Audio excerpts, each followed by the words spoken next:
Drone হামলা করে ৪০টিরও বেশি রুশ বোমারু বিমান ধ্বংস করেছে বলে দাবি করেছে ইউক্রেনের নিরাপত্তা সংস্থা এসবিইউ।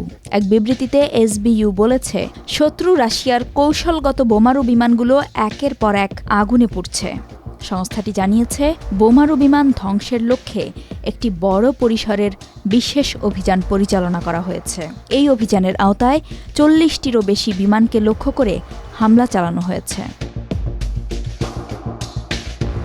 গত ১ জুন বিবিসির প্রতিবেদনে বলা হয়, হামলাটির খবর জানিয়ে নাটকীয় একটি ভিডিও প্রকাশ করেছে এসবিইউ।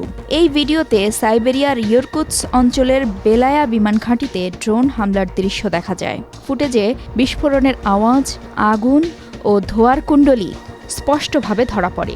প্রতিবেদন অনুযায়ী আরেকটি হামলা চালানো হয়েছে মুরমানস্কের কাছে ওলেনিয়া বিমান ঘাঁটিতে। রুশ সংবাদ মাধ্যমও হামলার খবর নিশ্চিত করে দাবি করেছে তাদের বিমান প্রতিরক্ষা ব্যবস্থা সক্রিয় রয়েছে। ইরকুৎস্কের ঘটনাও তারা রিপোর্ট করছে। ইউক্রেনের নিরাপত্তা সংস্থা জানিয়েছে, তারা এই অভিযানে রুশ বিমান ঘাঁটিগুলোকেই লক্ষ্যবস্তু করছে। ১ জুন রাতে রাশিয়াও ৪৭২টি ড্রোন এবং ৭টি ব্যালিস্টিক ও ক্রুজ ক্ষেপণাস্ত্র দিয়ে হামলা চালিয়েছিল বলে জানিয়েছে ইউক্রেন।